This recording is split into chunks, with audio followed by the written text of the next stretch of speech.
ASUS might have just made the best and most complicated gaming keyboard to recommend. This is the ROG Falcata, and it's been a keyboard that I've been really excited about since they announced it at Computex. I was actually at the launch event, and here's my reaction when I first saw the keyboard. I think it might be Keyboard of the Year, not because ASUS has a gun pointed at my head. As to why I was so excited about this keyboard specifically, ASUS essentially made this keyboard to fit every single checkbox of every single niche that they're targeting. They made the keyboard able to split in half for the ergo people. They made the keyboard Hall effect for the gamers. They made this keyboard wireless for the wireless gamers. They got rid of the gamery font that is on the keycaps, and that's huge. Like, honestly, I've known like 10 people in my life, and out of 10 people, none of them really likes the gamery font. And so on paper, this keyboard's trying to be everything at once, and I don't know if that's good. Now, ASUS did send this keyboard to me for free, and they are also sponsoring this video. But that's not going to change the fact that I'm going to be brutally honest with my opinion on this keyboard. I have been using this keyboard for the past week, and here are my thoughts on the keyboard. But before that, let's see what we get in the box.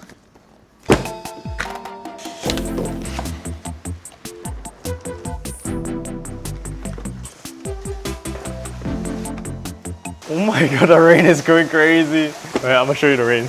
Dude!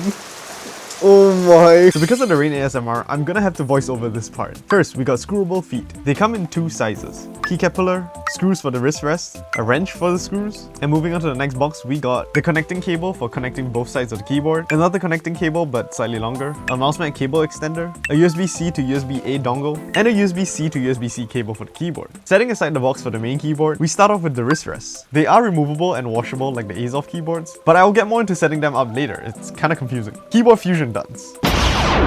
A multi-function wheel, and my favorite rapid trigger toggle switch is making a comeback. A connection mode switch, and you may have noticed two USB-C holes. One is purely for the connection of both keyboards together, and the other is to connect the unit to your device. And finally, a wireless 2.4 GHz dongle which can do 8000 Hz polling rate. So this is the part of the video where I usually go through all the new features of the keyboard. But I do also want to address how complicated of a keyboard this keyboard is. So first up, the biggest feature of this new keyboard. The elephant in the house, the room. The split down the center of the keyboard. So let me answer some dying questions you guys might have, because I definitely had the same questions as you guys. Firstly, the keyboard can only work if it's plugged in to the left side. So you can't completely use it wireless without this connecting cable at the top. That is if you want the full function of the keyboard. The left side of the keyboard is the brains of the keyboard, and it actually does work standalone. And you most definitely can game with only half the keyboard, although some games may suffer from the lack of keys. Oh shit, wait! I need the 7 key. I don't have 7 on my keyboard. I can't press the map! I did tear apart the keyboard, and I found out that the right side of the keyboard actually does have its own battery unit. So the total battery life of the keyboard is actually including both batteries. I also did try plugging in other things into the cable. Nothing happens. Don't ask me why I even thought of that. And third-party cables may not work with this keyboard when you link them together. It doesn't work. Dude, this looks so stupid. Wow! Imagine gaming like this. So make sure you always have the original link cables. When I first saw this keyboard, I saw that there were 2 space bars, you know, as a split keyboard would have. And my thought was that what if I accidentally slammed both space bars at a time? Would it actually do double inputs? Well, I'm happy to say that they actually thought of that, and they programmed the spacebar to function as one. So if you fat finger and hit both keys at the same time if you're using the keyboard together, you'll only have one spacebar input. The split keyboard can be joined together, but only by pressure. I initially thought that the keyboard would join together by magnets, just like how, you know, the Switch 2 does. Oh. But unfortunately, it does not. So I asked an ASUS rep, and they told me at Computex when I was there. And to put it in the nicest way possible, they said, it's a Hall effect keyboard. Your magnets are gonna interfere with the keys. And I was like, yeah, true. I do, however, think that they should have implemented some sort of latching system, because for people who don't use it split, it's kind of easy to just push apart by a little nudge. Because within the time I tested with this, the slightest of nudge would split the keyboard apart, and it's kind of disorientating for people who don't touch type. With the Falcata being a split keyboard, it also comes with the function of tenting. What is tenting? Does it build a tent? Here's a picture of me tenting in the army. Tenting is when you angle the keyboard slightly outwards to make it more ergonomic to type on. I think this is brilliant. During my time with a lot of keyboards, specifically when I'm typing scripts, I do realize it is a little bit more comfortable to type on an angle than if it was just flat. So I do appreciate this feature, although to get it angled is a little bit more complicated than it needs to be. So the ASUS manual that came to the keyboard does not actually mention anything about how you should rearrange the feet that they give you. They tell you where to put it, but they don't tell you which feet to use. use. So you kind of have to like guess it yourself. Maybe it is common sense, but it took me about like 20 minutes to figure it out. I don't know why. And with the inclusion of the wrist rest, it's a little bit more complicated. Speaking of wrist rest, this I would say is probably the most complicated part of the keyboard. The way it's implemented is not really user-friendly. The manual does not explain anything. The manual does not explain anything. So in the box, they provide you with the Allen key and the screws. But let me show you how to put on the wrist rest. So first you flip over the keyboard, then you take off these rubber stoppers protecting and covering the screw holes of the keyboard. Make sure you keep this. You will most definitely lose these rubber bits. Then you take out the individual wrist rest pieces, screw on each screw, and now you're done with the first side of the keyboard. You repeat it on the second side and boom. And now you can figure out how to screw on the feet again to get your tenting angle. I think the customizability of this keyboard is fantastic, don't get me wrong. You can do a lot with this keyboard with what's provided in the box. And the stability of having actual screw-in feet, unlike the ASUS Extreme which had magnetic feet, feels fantastic because you don't just have the keyboard falling over. But it is definitely not a keyboard that you just pull out of the box and it's ready for you to use. You will have to put in a bit of effort to configure it to your liking. The Falcata is using ASUS's new Hall effect switches, the ROG HFX V2. The first ROG HFX V1 was actually one of my favorite Hall effect switches. It was on the Falcata HFX and it was a proprietary design, but it sounded better than most Hall effect switches. And here in the new keyboard is the second generation of the HFX switch. And oh boy, is it a letdown. So let me explain how overly engineered this switch is. The original HFX switch sounded great and it felt really smooth. While this second generation switch it's still smooth because it's lubed out of the box, but it rattles.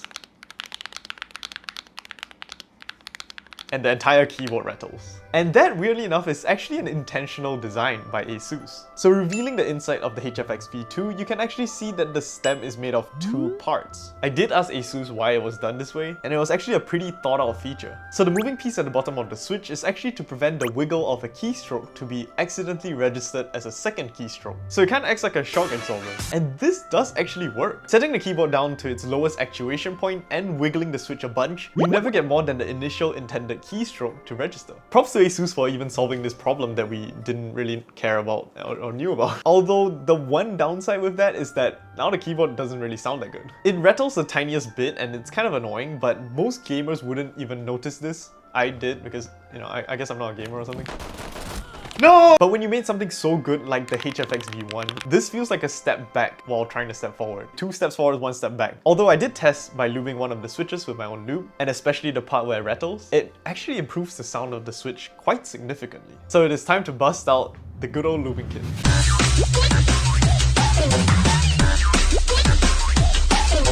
So the moment of truth, does lubing the keyboard actually help with the sound?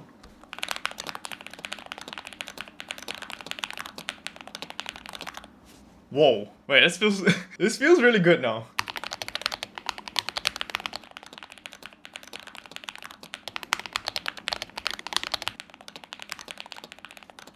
It's almost as if less is more is not right and more is more is more is more. What did I just say?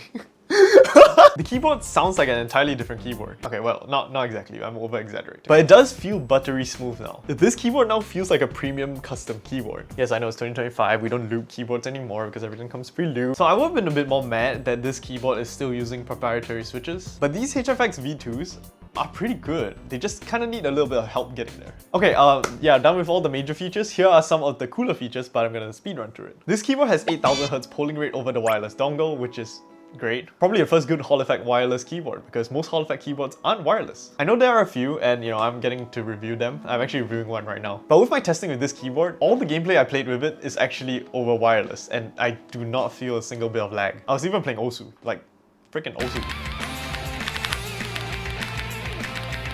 So the delay over wireless is barely noticeable. The keyboard also comes with Bluetooth, but you know, we all know that Bluetooth kind of sucks and you know, scroll wheel on the left of the keyboard. This is for volume, skipping songs, on-the-fly macros, and also individual actuation point of a key, which you can set on the way, which is really nice. Really hard to use though, I tried using it, it's so hard. And my favorite thing from the Falcata HFX is back, the rapid trigger toggle. I love fidgeting with this so much, you don't even know. Ooh. And, very important, but I actually left it all the way to the end, web-based drivers. So this was released back with the ASUS X, which I kind of just reviewed, and now it's here for the Falcata and probably whatever future products. It is a very good step in the direction of where ASUS is heading with their products, because you don't need to download any more drivers. And now we come to the price of the keyboard. The Falcata starts at $359.99. It's not cheap. ASUS did say it's because of the tariffs, so let's all say it together. Thank you, Mr. Trump. He's not my president. Quite literally, I'm from Singapore. It is a really pricey keyboard. Considering this keyboard has a feature list so extensive that it can fit almost every person's needs for a keyboard, except the 100% users out there, you know, screw your number pad. The price also includes every feature request that everybody wanted. I feel this keyboard is the amalgamation of all keyboard content creators' comment section, where everybody's just like complaining about keyboards and not having this and that, and then they just like slapped everything together and then put it into this keyboard. Except the number pad, screw you guys. This keyboard is quite literally the jack of all trades and the master of almost everything it does, but like in a really complex and convoluted way. So what's my conclusion on this keyboard? Well, I think it's one of the best gaming keyboards in terms of customizability you can get off the shelf. And if you do spend the time to make this keyboard live up to its full potential, then I think it's a really good offering, and I'll give it my thumbs up. But yeah, no, honestly, this video is too long. It's too technical. I honestly really like this keyboard. It's probably gonna be my main gaming keyboard. And yeah, if you found this video useful, please drop it a like. It's pretty helpful. And yeah, as always,